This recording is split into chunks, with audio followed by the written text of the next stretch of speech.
এই নামাজের ব্যাপারে সহিহ মুসলিমের হাদিসে আসছে, নবী করিম সাল্লাল্লাহু আলাইহি সাল্লাম বলেছেন, 5 ওয়াক্ত সালাত হলো মুনাজাত মা আল্লাহ, আল্লাহর সাথে কথোপকথন, আল্লাহর সাথে বান্দার আলাপের সুযোগ।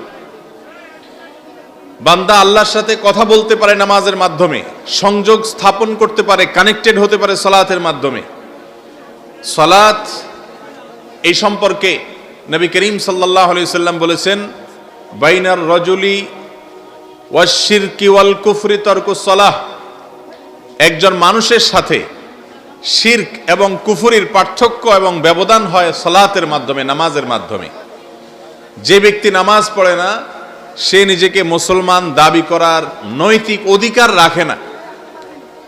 ওমর ফারুক রাদিয়াল্লাহু তাআলা আনহু বলেছেন, লা হাজ্জা ফিল ইসলাম লিমান তারাকাস সালাহ, যে ব্যক্তি নামাজ ত্যাগ করে তার ইসলামে কোনো হিস্সা বা অংশ নাই, কোনো অংশ নেই।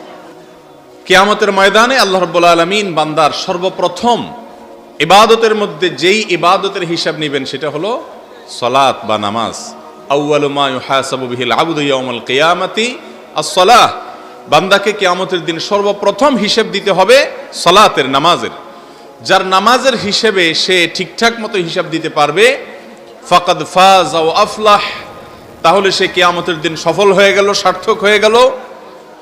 আর যে ব্যক্তি নামাজের হিসাবে ধরা পড়ে গেল, ভেজাল বের হলো, কিছু পড়েছে কিছু পড়ে না, এই টাইপ হলো, ফাকাদ খাবা ওয়া খাসির, তাহলে এই ব্যক্তির আর মুক্তির কোনো পথ খোলা থাকলো না, সে ক্ষতিগ্রস্ত হয়ে গেল। প্রথম হিসাবে ভেজাল হয়ে গেলে, নামাজের হিসাবে ঝামেলা হয়ে গেলে অন্যগুলোর হিসাবে খুব একটা সুবিধা করতে পারবে না এবং জাহান্নামে যেতে হবে। 5 ওয়াক্ত নামাজের এর চাইতে গুরুত্বপূর্ণ কোনো ইবাদত ইসলামে আর নাই। যে ব্যক্তি নামাজ পড়ে না, ইচ্ছাকৃতভাবে নামাজ পড়ে না, সেই ব্যক্তি নিজেকে মুসলমান দাবি করার অধিকার রাখে না। ওমর রাদিয়াল্লাহু তাআলা আনহু বলেছেন, লা হাজ্জা ফিল ইসলামি লিমান তারাকাস সালাহ, যে ব্যক্তি নামাজ ত্যাগ করে, নামাজ পড়ে না, এই ব্যক্তির ইসলামে কোনো হিস্সা নাই, কোনো অংশ নাই। ইসলামের দ্বিতীয় রোকন আল্লাহর সাথে কথোপকথনের মাধ্যম, কিয়ামতের আগে সর্বপ্রথম নামাজের হিসাব নেওয়া হবে। আল্লাহ তাআলা বলেছেন, ওয়াইলুল লিল মুসাল্লিন, যে সমস্ত মানুষ নামাজ পড়ে কিন্তু নামাজ পড়তে গিয়ে গাফলতি করে, খেয়াল খুশি মতো পড়ে, 4 ওয়াক্ত পড়ে, 1 ওয়াক্ত পড়ে না, জুমাটা পড়ে অন্যগুলা পড়ে না, বা 3 ওয়াক্ত পড়ে 2 ওয়াক্ত পড়ে না, এইভাবে খেয়াল খুশি মতো যে নামাজ পড়ে এবং নামাজের বিরুদ্ধে গাফলতি করে, অবহেলা করে, ফাওয়াইল, তার জন্য ধ্বংস অনিবার্য, জাহান্নাম তাকে যেতে হবে। মোহতারাম হাজরিন, এই নামাজের 2টা অংশ আছে, 2টা পার্ট আছে। আমরা যে সালাত পড়ি এর 2টা দিক আছে, একটা হলো বাহির আর একটা হলো ভেতর। নামাজের কয়টা দিক আছে ভাই? 2টা দিক। একটা হলো নামাজের বাহির, বডি, আরেকটা হলো রূহ বা প্রাণ, আত্মা, ভেতর। নামাজের বাহিরের অংশ অর্থাৎ সকল কার্যক্রম, সকল রোকন, সকল ফরজ ওয়াজিবগুলো যথাযথভাবে সুন্দর করে ঠিকঠাক মতো করতে পারা, এটাকে বলা হয় খুদু। আর নামাজের ভেতরটাকে ঠিক করতে পারা অর্থাৎ মনোযোগের সাথে, একাগ্রতার সাথে, আল্লাহ তাআলার কথা পরিপূর্ণভাবে স্মরণে রেখে যেভাবে যেই মন নিয়ে নামাজ পড়া দরকার সেরকম মন নিয়ে নামাজ পড়তে পারা, এটার নাম হলো খুশু। তাহলে 2টা জিনিস হলো, একটা হলো খুশু আর একটা হলো খুদু। খুদু যেটা নামাজের বাহিরের কর্মকাণ্ড, এর ব্যাপারে আমাদের অনেকের মধ্যে ব্যাপক গাফিলতি আছে, অলসতা আছে। আমাদের অনেক ভাই আছেন যারা নামাজ পড়েন কিন্তু সেই নামাজ আল্লাহর দরবারে গ্রহণযোগ্য হওয়ার মতো নামাজ না। সেই নামাজটা হলো তুফান মিলের নামাজ, 4G বা 5G গতির নামাজ। নবী করিম সাল্লাল্লাহু আলাইহি সাল্লাম বলেছেন, চোরদের মধ্যে সবচেয়ে নিকৃষ্ট চোর কে? পয়সা চুরি করে, গরু চুরি করে, এটা চুরি করে, সেটা চুরি করে, এই যত চোর পৃথিবীতে আছে, এই সকল চোরদের মধ্যে সবচেয়ে খারাপ চোর ওই ব্যক্তি যে নামাজ চুরি করে। নামাজ চুরি করে, নামাজ আবার চুরি করে কেমনে? এটা কি চুরি করার জিনিস? নামাজ চুরি করার মানে হলো দাঁড়ায় কোন রকম সূরা ফাতিহা অন্য সূরা মিলাইতে না মিলাইতে, রুকুতে যাইতে না যাইতে আবার উঠলো, মানে হুটহাট করে ফেললো, ফাঁকি দিল, যেভাবে করা দরকার সেভাবে করলো না, এটা হলো নামাজ চোর। এই নামাজ চোরকে নবী করিম সাল্লাল্লাহু আলাইহি সাল্লাম বলেছেন, অন্য জিনিসপত্র যেগুলা যতজন চুরি করে বা যত আইটেমের চোর আছে এর মধ্যে সবচেয়ে খারাপ চোর। সারা বিশ্বের সমস্ত উলামায়ে কেরাম, সকল মত পথের সব উলামায়ে কেরাম একমত যে নামাজের মধ্যে তামানিনা বা দৃঢ়স্থিরতা এটা অবলম্বন করা আবশ্যক, ওয়াজিব। অনেক ইমামরা ফরজ বলেছেন। নামাজের মধ্যে ধীরে ধীরে যদি কেউ নামাজ না পড়ে তাহলে সে ওয়াজিব তরক করলো, তার নামাজই হবে না। একবার একজন ব্যক্তি রাসূল আকরাম সাল্লাল্লাহু আলাইহি সাল্লামের কাছে আসলেন মসজিদে নববীতে। আসার পর লোকটা একা একা নামাজ পড়েছেন, জামাত হয়তো আগে হয়ে গেছে। তিনি নামাজ পড়ে নবী করিম সাল্লাল্লাহু আলাইহি সাল্লামের কাছে এসে সালাম দিলেন। নবীজি সাল্লাল্লাহু আলাইহি সাল্লাম সালামের জবাব দিয়ে বললেন, কুম ফাসাল্লি ফাইন্নাকা লাম তুসাল্লি, দাঁড়াও তুমি আবার নামাজ পড়ো, কারণ তোমার নামাজ হয় নাই। বেচারা গিয়ে আবার নামাজ পড়ছে। এরপরেও একইভাবে নামাজ পড়ে এসে সালাম দিছে। নবী করিম সাল্লাল্লাহু আলাইহি সাল্লাম তাকে আবারও ফেরত দিলেন, বললেন নামাজ হয় না, আবার পড়ো। এভাবে 3 বার পড়াইছে, কোন কোন বর্ণনায় 4 বারের কথা আসছে। এরপরে লোকটা এসে বলতেছেন, ইয়া রাসূলুল্লাহ, ওই আল্লাহর শপথ করে বলছি যে আল্লাহ আপনাকে রাসূল করে নবী করে প্রেরণ করেছেন আমাদের মাঝে, আমি এর চাইতে ভালো করে আর নামাজ জানি না, আপনি আমার শিখিয়ে দেন তাহলে। তখন রাসূল করিম সাল্লাল্লাহু আলাইহি সাল্লাম তাকে নামাজ শিখিয়ে বললেন যে তুমি যখন নামাজের জন্য দাঁড়াবে তখন তুমি খুব সুন্দরভাবে দৃঢ়স্থিরতার সাথে সূরা কেরাত পড়বে। এরপর যখন রুকুতে যাবে তাহলে রুকু করবে তুমি হাত্তা তাতমাইন্না রাকিআন, তুমি রুকুতে গিয়ে একেবারে স্থির হয়ে শরীরের অর্ধেককে ভেঙে দিয়ে আল্লাহর সামনে অবনত হয়ে একটু স্থির হয়ে থাকবা। তারপরে তুমি উঠবা। মাথা খাড়া করার পর সোজা করেই আবার দৌড় দিবা এটা না, সোজা করে তোমাকে কিছুক্ষণ অপেক্ষা করতে হবে। কমপক্ষে একবার সুবহানাল্লাহ বলতে যে পরিমাণ সময় লাগে, টান টান আগে সোজা হবেন, এরপরে সুবহানাল্লাহ বলার অপেক্ষা করবেন, তারপরে আবার রুকুতে যাবেন। রুকুতে যাওয়ার পরে স্থির হয়ে অপেক্ষা করবে। এরপরে রুকুর তাসবিহগুলো পড়ার পর আবার বসবে। বসার পর আবার স্থির হয়ে একটু অপেক্ষা করতে হবে, তারপরে আবার সিজদা করবে। এইভাবে গোটা নামাজ পড়তে হবে। রাসূল আকরাম সাল্লাল্লাহু আলাইহি সাল্লাম যেভাবে নামাজ শিখাইছেন, এইভাবে নামাজের সাথে আমাদের মসজিদগুলোতে বা আমরা ব্যক্তিগত জীবনে বাসা বাড়িতে যে আইটেমের নামাজ পড়ি, আপনি যদি মিলায় দেখেন দেখবেন যে আমাদের বেশিরভাগ লোকের নামাজ হয় না। আমরা শুধু উঠবস করি। আমরা শুধু কি করি ভাই? উঠবস করি। রুকুতে যাইতে না যেতে পারি দাঁড়াই গেছে, দাঁড়াইতে দেরি, উঠতে না দেরি, উঠতে না উঠতে দেরি, আবার সিজদা চলে গেছে। এইভাবে হুলস্থুল করে তাড়াহুড়া করে যদি নামাজ পড়া হয় তাহলে এই নামাজ সম্পর্কে নবী করিম সাল্লাল্লাহু আলাইহি সাল্লাম বলেছেন, এটা হলো কানাকরিদ দিক, মুরগির ঠোকরের মতো। মুরগি যেরকম ঠোকর দেয় আদার খাওয়ার সময় টপ টপ করে, রুকু সিজদা এরকম ঘন ঘন মারে যারা, তাদেরকে নবী করিম সাল্লাল্লাহু আলাইহি সাল্লাম এই কথা বলেছেন। তো নামাজের মধ্যে বাহিরের দিক এটা যদি ঠিকঠাক করেন, কোন কোন ক্ষেত্রে নামাজের ভেতরের দিক এমনি ঠিকঠাক হয়ে যায়। এই জন্য সালাত আদায় করার সময়, নামাজ পড়ার সময় তাড়াহুড়া করা যাবে না। খুব ধীরস্থিরতার সাথে করতে হবে। প্রত্যেকটা রোকনকে আস্তে আস্তে করতে হবে। হুযায়ফা ইবনে ইয়ামান রাদিয়াল্লাহু তাআলা আনহু, নবী করিম সাল্লাল্লাহু আলাইহি সাল্লামের অত্যন্ত প্রিয় একজন সাহাবী, তিনি বলেছেন এক ব্যক্তি নামাজ পড়ছে খুব হুলস্থুল করে, তাড়াহুড়া করে, কোন রকম রুকু সিজদা করে। ওই ব্যক্তিকে হুযায়ফা ইবনে ইয়ামান রাদিয়াল্লাহু তাআলা আনহু বললেন, নামাজ শেষ হয়েছে আর ডেকে বললেন, ভাই তুমি এইভাবে তাড়াহুড়া করে কত বছর ধরে নামাজ পড়তেছো? তখন লোকটা বললেন, আমি 40 বছর ধরে এইভাবে নামাজ পড়তেছি। হুযায়ফা রাদিয়াল্লাহু তাআলা তখন বললেন, আল্লাহর শপথ করে বলছি, 40 বছর যদি তুমি এই তাড়াহুড়া মার্কা নামাজ নিয়ে কবরে যাও, যে নামাজ পড়ছো এটা পড়তে পড়তে যদি তোমার মৃত্যু হয়, তাহলে তোমার এই মৃত্যুটা মুহাম্মদ সাল্লাল্লাহু আলাইহি সাল্লামের শরীয়ত মানতে মানতে হলো না, তার শরীয়তের খেলাফ কাজ করতে করতে তোমার মৃত্যু হলো। অর্থাৎ তোমার নামাজ আল্লাহর কাছে গ্রহণযোগ্য হবে না। আমাদের মা বোনরা অনেকে খুব হুলস্থুল করে নামাজ পড়েন, এবং পুরুষদের মধ্যে রোগ আছে যে তারাও অনেকে আমরা হুলস্থুল করে নামাজ পড়ি। ভালো করে বুঝে নেন, নামাজের বাহির ঠিক করা মানে হলো দাঁড়াবেন রাজাদিরাজ সকল সৃষ্টি জগতের মহান সৃষ্টিকর্তা এবং প্রতিপালক রব্বুল আলামিনের দরবারে দাঁড়িয়েছেন, খুব ধীরস্থিরতার সাথে, খুব আজমতের সাথে, তার বড়ত্ব মাহাত্ম্য মনের ভিতরে গেঁথে নিয়ে তারপরে দাঁড়াতে হবে। সূরা কারাতগুলো পড়ার সময় হুলস্থুল করা যাবে না, ধীরে ধীরে পড়তে হবে। পড়া শেষ, এরপরে আস্তে করে আল্লাহু আকবার রুকুতে যেতে হবে। রুকুতে যে আগে সোজা হবেন, পিঠ এবং মাথা সমান হবে, হাঁটু দুই হাঁটুকে ভালো করে শক্ত করে ধরে অপেক্ষা করবেন। কিছু সময় অপেক্ষা করবেন।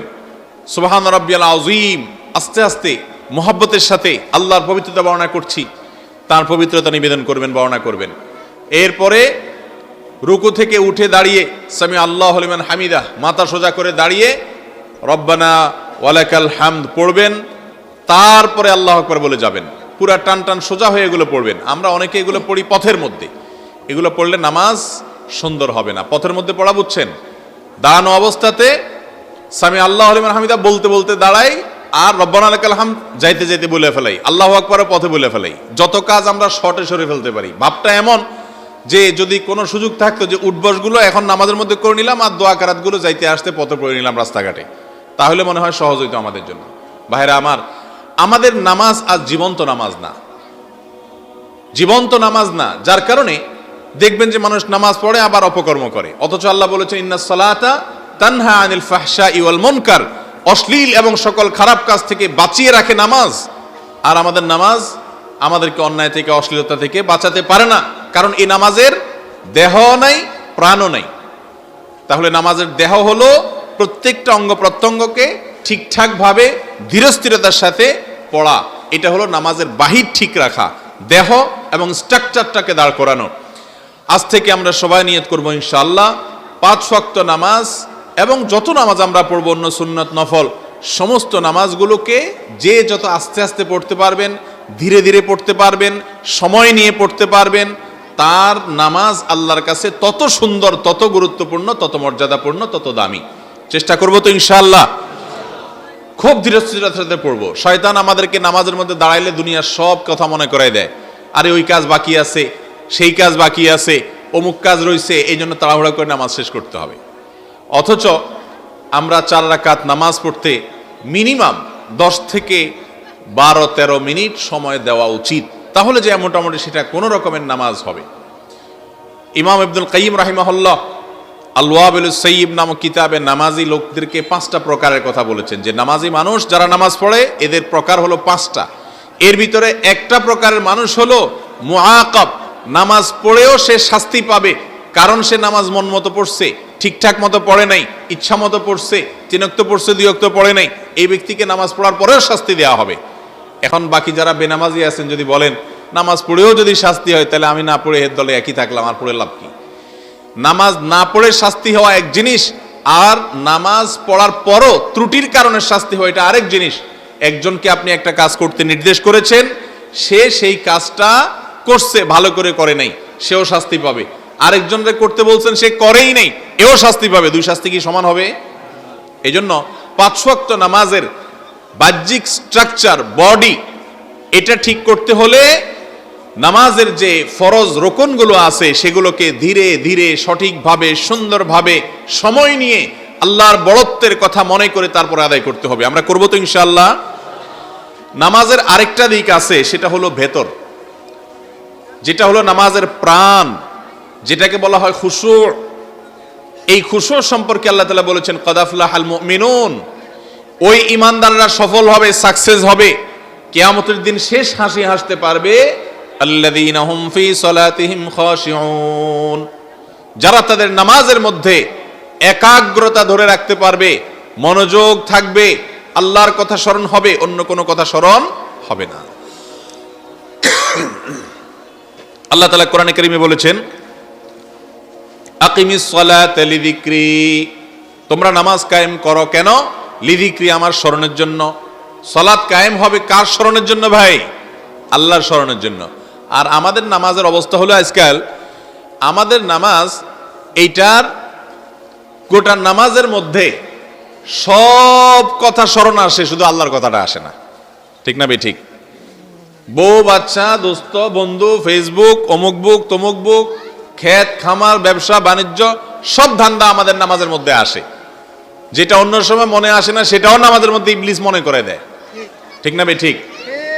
অথচ যার স্মরণে নামাজ পড়া হচ্ছে তার স্মরণটা নামাজের মধ্যে নাই। এই নামাজটা কিরকম জানেন? মরা মানুষের মতো, শরীরে আছে, হাত আছে, পাও আছে, মাথা আছে, বুক আছে, সবই আছে, কিন্তু তার ভিতরে রূহ, প্রাণটাই নেই।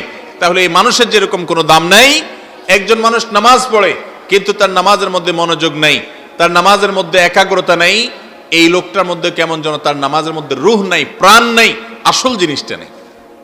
মোহতারাম হাজরিন, নামাজের খুশু বা একাগ্রতা এটা আমাদের মধ্যে আজকাল চেষ্টা করলেও আমরা ধরে রাখতে পারি না। বিভিন্ন আমলের কথা আমরা বলি,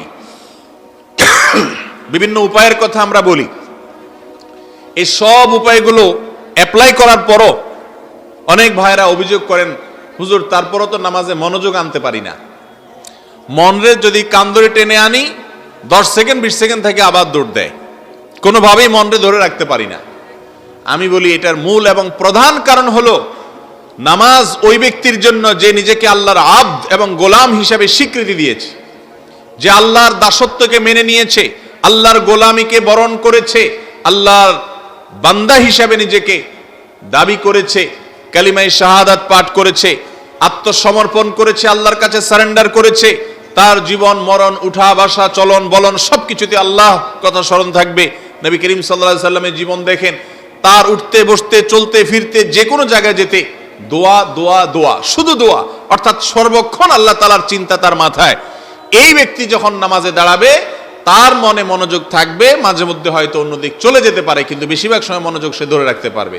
আর আমাদের অবস্থা হলো গোটা দিন এবং রাতের 24 ঘন্টার ভিতরে নামাজের সময়ের বাইরের যে সময়গুলো আছে এই সময়গুলোতে আমরা আল্লাহকে খুব একটা স্মরণ করি না। আমরা ধরি মাছ নাসুই পানি টাইপ মুসলমান, ধান্দা আর ধান্দা আর ধান্দা, কোথায় গেলে 2 পয়সা পাওয়া যাবে, কোন স্বার্থ হাসিল হবে, এইসব কাজের পিছনে সারাদিন যায়। আমার অন্তর হলো দুনিয়ার মোহ দিয়ে পরিপূর্ণ। আমি নামাজের সময় দাঁড়াইয়া ওই 5 মিনিট 7 মিনিটের জন্য মনোযোগ কিভাবে ধরে রাখবো? এই জন্য আগে আল্লাহর গোলামীকে স্বীকার করা, গোলামীর বহিঃপ্রকাশ প্রত্যেকটা কাজের ক্ষেত্রে হবে, আল্লাহর স্মরণ প্রতিটা মুহূর্তে হবে। ওই ব্যক্তি যদি নামাজে দাঁড়ায় সে চেষ্টা করে শয়তানের সাথে লড়াই করে মনকে ধরে রাখতে পারবে ইনশাআল্লাহ। তাহলে এই বিষয়টা আমাদের প্রথম খেয়াল রাখতে হবে। এর পাশাপাশি 7টা পরামর্শ দিতে চাই, এগুলো যদি অ্যাপ্লাই করা যায়, এগুলো যদি প্রয়োগ করা যায়, এই দিকগুলো যদি খেয়াল রাখা যায়, ইনশাআল্লাহ নামাজের মধ্যে মনোযোগ ধরে রাখা সম্ভব হবে। নাম্বার 1, নামাজের জন্য যথাযথভাবে প্রস্তুতি গ্রহণ করা। আপনারা খেয়াল করবেন,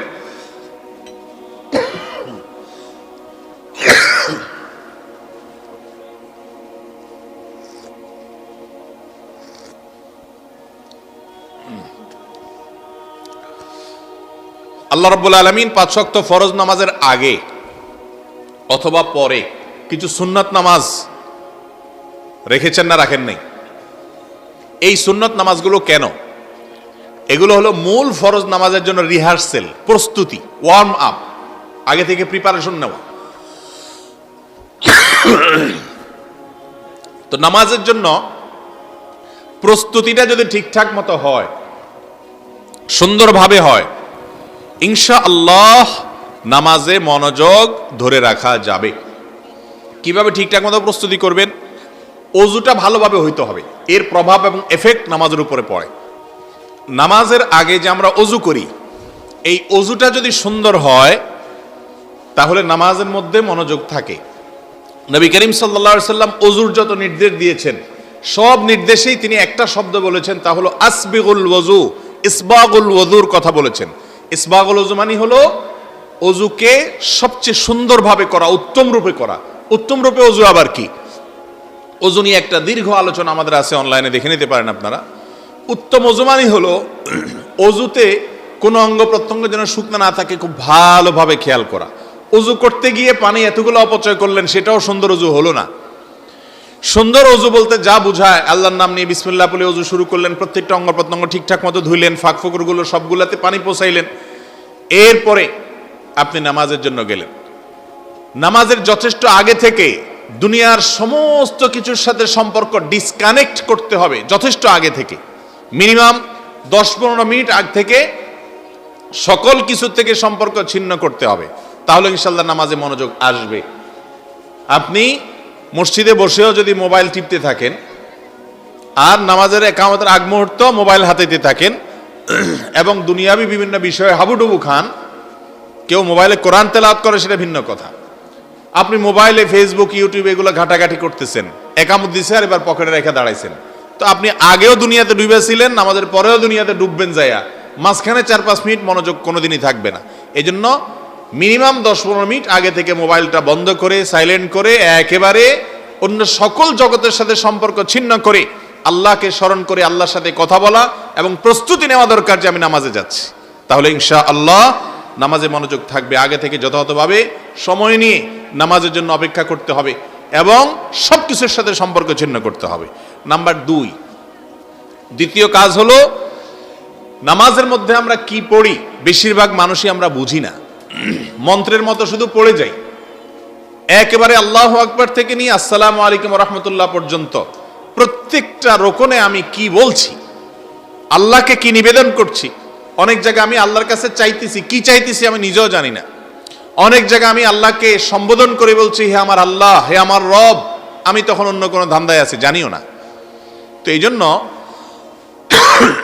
নামাজের ভেতরে আমরা যে সমস্ত দোয়া, দুরুদ, সূরা, কেরাত, তাসবিহ, তাহলিল পড়ি এগুলোর অর্থ জানতে হবে। অর্থ জানা কোনো কঠিন কিছু না, একেবারে সহজ। আপনি একদিন মসজিদের ইমাম সাহেবকে বললে আপনাকে অর্থগুলো ধরাই দিবে। কমন যে কয়টা সূরা পড়েন সেগুলোর অর্থগুলো দেখে নেবেন, সূরা ফাতিহার অর্থটা একটু দেখে নেবেন এবং সেগুলাকে মনে মনে চিন্তা করবেন আপনি কি বলতেছেন আল্লাহকে, তাহলে ইনশাআল্লাহ মনোযোগ থাকবে। মনকে একটা ডিউটি দিতে হবে, ডিউটি যদি না দেন সে তো অন্যদিক ছুট দিবেই।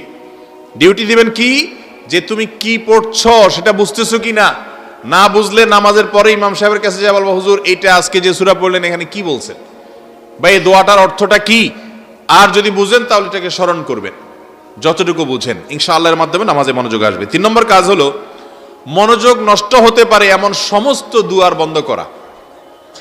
কথার কথা, নামাজের সামনে এমন জায়নামাজ নিয়ে দাঁড়াইলেন আপনি, যে জায়নামাজ অনেক চাকচিক্যপূর্ণ, আপনার মনোযোগ নষ্ট করে। নামাজে দাঁড়াইলেন, পেটে প্রচন্ড ক্ষুধা, এদিকে খাবার ডাইনিং টেবিলে রেডি করে রাখা আছে, তখন আপনার মন যাবে খানার দিকে, এটাই স্বাভাবিক। এই জন্য সুন্নত হলো কেউ যদি খুব বেশি ক্ষুধার্ত থাকে তাহলে সে আগে খেয়ে নিবে, তারপর নামাজ পড়বে, যাতে মনোযোগ নষ্ট না হয়। এখন আমাদের কাছে নামাজটা হলো বোঝা, নামাজটা পড়ে ফেলি, ঝামেলা শেষ, এরপরে আরামসে খাবো। আমরা এরকম করতে পারি না যে খানাটা একটা ঝামেলা, শেষ করে ফেলাই তারপরে আরামসে নামাজ পড়বো, এটা হওয়া উচিত। কথা কি বুঝাতে পারছি? তাহলে নামাজে মনোযোগ ধরে রাখার জন্য 3 নম্বর করণীয় হলো মনোযোগ নষ্ট করতে পারে সেই সকল বিষয় থেকে নিজেকে দূরে রাখার চেষ্টা করা।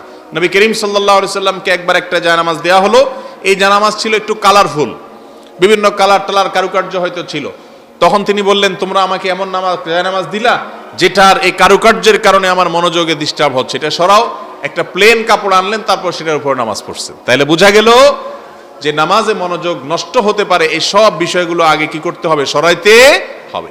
আজকাল মসজিদগুলোতে মাশাআল্লাহ পশ্চিম দিকের ওয়ালে এত চাকচিক্য, এত জাকজমক, এত ঝাড়বাতি, এটা সেটা রাখা হয়, মুসল্লি মাশাআল্লাহ দাঁড়ায় দাঁড়া ওই ঝাড়বাতি গনে এবং অন্যান্য ধান্দা করে, ঠিক না বে ঠিক? নামাজে মনোযোগ সৃষ্টির জন্য 4 নম্বর কাজ হলো কিছুটা বৈচিত্র্য আনা। সূরা কেরাত এবং দোয়া দুরুদের মধ্যে কি করা ভাই? বৈচিত্র্য আনা। বৈচিত্র্য আনা মানে বুঝেন, রুকুতে তাসবিহ আমরা একটা শিখছি ছোটবেলায়, সুবহান রাব্বিয়াল আযীম, অথচ এই সুবহান রাব্বিয়াল আযীম ছাড়াও আরো বিভিন্ন তাসবিহ নবীজি সাল্লাল্লাহু আলাইহি সাল্লাম রুকুতে পড়তেন, আমরা শুধু একটা শিখছি। সুবহান রাব্বিয়াল আযীম শিখতে কত সময় লাগে? এটা বাচ্চাও তো পারে, 2 বার শুনলে 3 বার শুনলে মুখস্থ হয়। রুকুতে আরো তাসবিহ আছে, সেই তাসবিহগুলো শিখেন। সিজদাতেও সুবহান রাব্বিয়াল আলা ছাড়া আরো তাসবিহ আছে, এগুলো শিখেন। সুবহুন কুদ্দুস রব্বুল মালাইকাতি ওয়ার রূহ, এটাও একটা তাসবিহ। নবী করিম সাল্লাল্লাহু আলাইহি সাল্লাম এটাও মাঝে মধ্যে পড়তেন, সুবহানাল্লাহি ওয়া বিহামদি। রুকুতে সিজদাতে যে সমস্ত তাসবিহ নবী করিম সাল্লাল্লাহু আলাইহি সাল্লাম পড়তেন, একটা নয়, সেটা কয়েক আইটেমের। ইমাম সাহেবকে জিজ্ঞাসা করবেন, হুজুর রুকুতে কি কি তাসবিহ, কয় আইটেমের তাসবিহ আছে, সিজদাতে কয় আইটেমের তাসবিহ আছে? একদিন সুবহান রাব্বিল আযীম পড়েন, একদিন সুবহুন কুদ্দুসুন পড়েন, একদিন অন্যটা পড়েন। মোটামুটি যখন বৈচিত্র্য আনবে সূরার মধ্যে, সূরা ফাতিহা তো চেঞ্জ করা যাবে না, এটা তো নামাজ হবে না, সূরা ফাতিহা তো বাধ্যতামূলক। এর পাশাপাশি অন্য সূরা যেটা পড়বেন ওই কমন, বেশিরভাগ লোককে জিজ্ঞাসা করলে দেখা যায় বা বেশিরভাগ লোকের ক্ষেত্রে দেখা যায় যে সূরা কাফিরুন আর সূরা কুল হুয়াল্লাহ বা ইন্নাতাইনা আর কুল হুয়াল্লাহ দিয়ে শর্টে মেরে দেয়। ঠিক না বে ঠিক?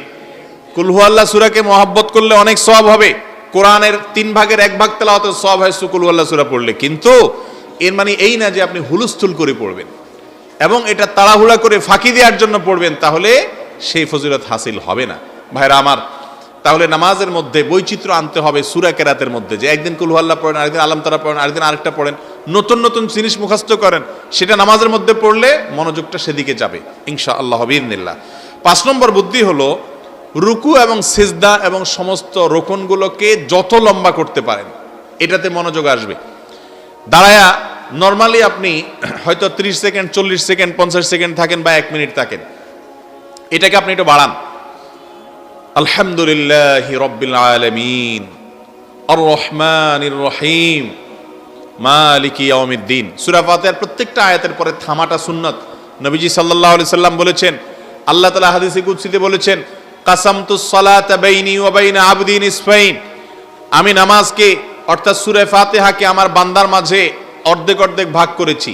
বান্দা যখন আলহামদুলিল্লাহ রাব্বুল আলামিন পড়ে আল্লাহ জবাব দেন, আবার রহমানুর রহিম পড়ে আল্লাহ জবাব দেন, মালিক ইয়াউমিদ্দিন পড়েন আল্লাহ জবাব দেন। আপনি ওই কথা যদি চিন্তা করেন যে আমার প্রত্যেকটা আয়াতের শেষে আল্লাহ জবাব দিচ্ছে, তাহলে আপনি টান দিয়ে আলহামদুলিল্লাহ রাব্বিল আলামিন আর রহমানুর রহিম মালিক ইয়াউমিদ্দিন ইয়াকা না'বুদু ওয়া ইয়াকা নাস্তাঈন ওয়ালাদ-দাল্লিন আমিন এক নিঃশ্বাসে পড়বেন। আর আমাদের তো হাফেজ সাহেবরা রমজান মাসে এক নিঃশ্বাসে সূরা ফাতিহা পড়লে বলে মাশাআল্লাহ বাপের বেটা। এটা বাপের বেটা না, এটা মায়ের বেটা। তাড়াহুড়া করে পড়তে পারার ভিতরে কোনো কল্যাণ নাই, যত ধীরে ধীরে পড়তে পারেন তত ভালো। তো যাই হোক, 5 নম্বর বলছিলাম যে রোকনগুলাকে লম্বা করা, ধীরে ধীরে আয়াত পড়ে একটু থেমে আবার একটা আয়াত পড়লেন, এভাবে সময় নিয়ে পড়লেন, এরপরে ধীরে ধীরে আস্তে করে রুকুতে গেলেন। আমরা যেভাবে যাই, রুকু থেকে উঠে রুকু যাওয়ার সময় ধমাস করে চলে যাই, আবার ধপাস করে উঠে যান। ওই যে হিজবুত তাওহীদের লোক আছে কতগুলা, এগুলার নামাজ ফেসবুকে দেখা যায়, এরা নামাজ পড়ে আর্মিদের ট্রেনিংয়ের মতো, লেফট রাইট ধপাস ধপাস করে। এর নামাজ দেখলে সাধারণ কোনো মানুষ দেখলেও ভয় পাবে, যে মনে হয় মারামারির কোনো ট্রেনিং মেনিং নিতেছে। অথচ সলাতের মধ্যে হবে আল্লাহ রাব্বুল আলামিনের আজমত, খুব ধীরে ধীরে রুকু, খুব ধীরে ধীরে রুকু থেকে উঠা, আমি আল্লাহর দরবারে আসি, খুব আস্তে আস্তে সিজদা যাওয়া, সিজদা থেকে উঠে খুব সময় নিয়ে বসা, এটা হলো সুন্নাত। মনোযোগ ধরে রাখার জন্য যত সময় দিবেন রুকুতে, দাঁড়ানো অবস্থায়, বৈঠকে, সিজদাতে, 2 সিজদার মাঝখানে যত লম্বা সময় দিবেন মনোযোগ তত থাকবে ইনশাআল্লাহ, এটা পরীক্ষিত। 6 নম্বর আমল হলো পুরো নামাজের মধ্যে কিন্তু আল্লাহকে আমরা সম্বোধন করি। পুরো নামাজের মধ্যে আমরা আল্লাহরে সম্বোধন করি, মানে আল্লাহকে লক্ষ্য করে কিছু বলি। দাঁড়ানো অবস্থায় বলি কি, ইয়্যাকা না'বুদু ওয়া ইয়্যাকা নাস্তাঈন, আল্লাহ তোমারই ইবাদত করি, তোমার কাছেই সাহায্য চাই। যে তোমার কাছে মানে আল্লাহকে আপনি এটা কথা বলতেছেন, এই যে বলতেছেন এই টাইমটাতে আপনি আল্লাহকে স্মরণ করবেন। হ্যাঁ, আল্লাহ আপনাকে দেখছেন, আপনি ইবাদত করছেন, আল্লাহর সামনে আপনি দাঁড়িয়ে এখন বলছেন ইয়্যাকা না'বুদু, আল্লাহ শুধু তোমারই ইবাদত করি এবং তোমার কাছেই সাহায্য চাই। আল্লাহর সাথে কথা বলবেন, এটা বলার সময় কথা বলার নিয়ত করবেন যে আল্লাহর সাথে আমি কথা বলতেছি। সিজদাতে যখন যাবেন, রুকুতে যখন যাবেন, সুবহান রাব্বিয়াল আযীম, আমার মহান রব তোমার পবিত্রতা আমি জ্ঞাপন করছি, আল্লাহর সাথে কথা। সামি আল্লাহু লিমান হামিদা রব্বানা ওয়া লাকাল হামদ, হে আমার রব আপনার জন্য প্রশংসা, এই যে আল্লাহর সাথে কথা বলতেছেন। আবার সিজদা দিয়া সুবহান রাব্বিয়াল আলা, হে আমার মহান রব আপনার পরিচয় বর্ণনা করতেছি, আল্লাহর সাথে কথা বলতেছেন। সিজদা থেকে উঠে বলতেছেন রব্বিগফিরলি ওয়ারহামনি ওয়াহদিনি ওয়াআফিনি ওয়ারফানি ওয়াজবুরনি ওয়ারযুকনি, হে আমার রব প্রতিপালক আপনি আমাকে মাফ করেন, আমার প্রতি রহম করেন, আমার ক্ষতিপূরণ করেন, আমাকে রিজিক দান করেন, আমার মর্যাদা বুলন্দ করেন। এই যে আল্লাহর সাথে কথা বলতেছেন 2 সিজদার মাঝখানে, এই টাইমগুলোতে আল্লাহর সাথে কথা বলার নিয়ত করেন, মনকে ডিউটি দেন, আল্লাহর সাথে কানেক্টেড করার চেষ্টা করেন যে তুমি আল্লাহর সাথে কথা বলতেছো, কানেকশন আল্লাহর সাথে যেন যুক্ত হয়। এইভাবে গোটা নামাজের মধ্যে যত দুরুদ, দোয়া, সূরা আছে সবগুলোর অর্থ আল্লাহকে সম্বোধন রেখে আল্লাহর সাথে কথা বলা। এই জন্য মুসলিমের হাদিসে আসছে নামাজটা এটা হলো মুনাজাত মা আল্লাহ, আল্লাহর সাথে বান্দার কথোপকথন, আল্লাহর সাথে কানেকশনের সবচেয়ে মোক্ষম উপায় হলো নামাজ। এই জন্য সেই দিক মাথায় রেখে দোয়া, দুরুদ, জিকির, আজকারগুলো আল্লাহকে নিবেদন করছেন, আল্লাহর সাথে কথা বলতেছেন, এই মানসিকতায় নামাজ পড়ার চেষ্টা করবেন, ইনশাআল্লাহ নামাজে মনোযোগ থাকবে। 7 নম্বর এবং সর্বশেষ পয়েন্ট হলো, নামাজের মধ্যে মনোযোগ ছুটে গেলে, নামাজের মধ্যেই যখন মনে হবে আরে আমি এই চিন্তা করতেছি, এটাতে করা উচিত না, সাথে সাথে নিজেকে শাসন করেন। এটাকে বলা হয় আত্মশাসন। শাসন করে মনে মনে নিজেকে ভৎসনা দেন যে মন তুই কোথায় গেছিলি, এটা তো উচিত হয়নি, আল্লাহর সামনে দাঁড়িয়ে আছো। নামাজের মধ্যে যদি উল্টাপাল্টা করে কেউ, মনোযোগ নাই, ধীরস্থিরতা নাই, নামকেও আসতে শুধু ডিউটি পালন করে চলে আসে, এই নামাজ ওই নামাজিকে জাহান্নামের আগুন থেকে বাঁচাতে পারবে? আল্লাহ বলেছেন ফাওয়াইল, ধ্বংস জাহান্নাম ওই নামাজি ব্যক্তির জন্য যে নামাজ পড়ে কিন্তু অলসতা আছে, উদাসীনতা আছে, অবহেলা আছে। অতএব এই বিষয়গুলো মাথায় রেখে মনোযোগ চলে গেলে সাথে সাথে মনকে আবার কান ধরে টেনে নিয়ে আসতে হবে। এবং কোনোদিন নামাজ শেষ হয়ে গেল, মনোযোগ দিয়ে হয় নাই, নামাজটা যদি সুন্নত নামাজ হয়, নফল নামাজ হয়, তো আবার পড়েন। এটা হলো নিজেকে নিজে শাসন করা, জরিমানা আরোপ করা যে মন কেন তুই বাইরে বাইরে ঘুরে বেড়াইছস, আবার পড়বো। মনোযোগ এবারও পুরোপুরি ধরে রাখতে পারেন না, 50%ও পারেন নাই, নফসরে বলেন যে কাজ টাজ পরে আবার পড়। নামাজের চাইতে বড় কাজ মুসলমানের কাছে আর হতে পারে না।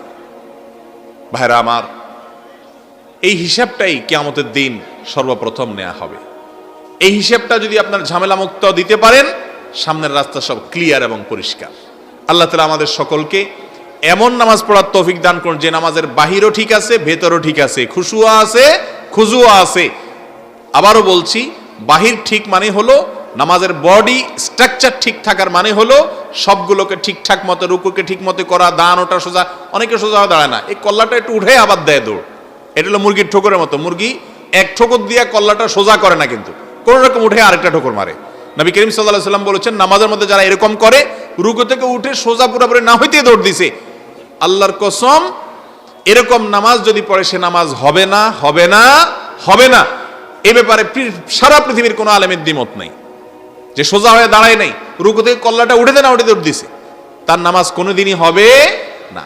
তাহলে নামাজের বাহিরটা ঠিক করব, রুকু সিজদাগুলো যেন ঠিকঠাক মতো হয়, সময় নিয়ে হয়, ধীরস্থিরতার সাথে খেয়াল করব, আর নামাজের ভেতর মনোযোগটাও ধরে রাখার চেষ্টা করব। তবে মনে রাখবেন, বাহিরটা ঠিক করা আমাদের কাজ, ভেতরটা আমরা চাইলেও সবসময় নিয়ন্ত্রণ রাখতে পারবো না, কারণ মন তো এটা উড়ে যায়। আপনি আপনার নামাজের বাহিরটা যদি ঠিক রাখতে পারেন, ইনশাআল্লাহ আল্লাহ তাআলা ভেতরটা ঠিক রাখার সহজ করে দিবেন আপনার জন্য। চেষ্টা করবো তো ইনশাআল্লাহ সবাই। আল্লাহ রাব্বুল আলামিন আমাদের সকলকে এমন নামাজ পড়ার তৌফিক দান করুন যেই নামাজ আমাদের দুনিয়া আখিরাতে আমাদের কাজে আসবে। নামাজ পড়লাম ভাইরা আমার এত কষ্ট করে, কিন্তু কাজে আসলো না, তাহলে এই নামাজ পড়ে কি লাভ হলো? চেষ্টা করবো তো ইনশাআল্লাহ সবাই 5 ওয়াক্ত নামাজ ঠিক মতো পড়ার। আল্লাহ তাআলা আমাদেরকে তৌফিক দান করুন। এখন থেকে সময় নিয়ে ধীরে ধীরে আস্তে আস্তে নামাজ পড়বো। মনোযোগ ধরে কদ্দুর রাখতে পারলাম না পারলাম নিজের হিসাব নিজে নিব, হয় নাই নিজের উপরে জরিমানা করবো যে পরের ওয়াক্ত যেন আর ঝামেলা না হয়। চেষ্টা করবো তো ইনশাআল্লাহ।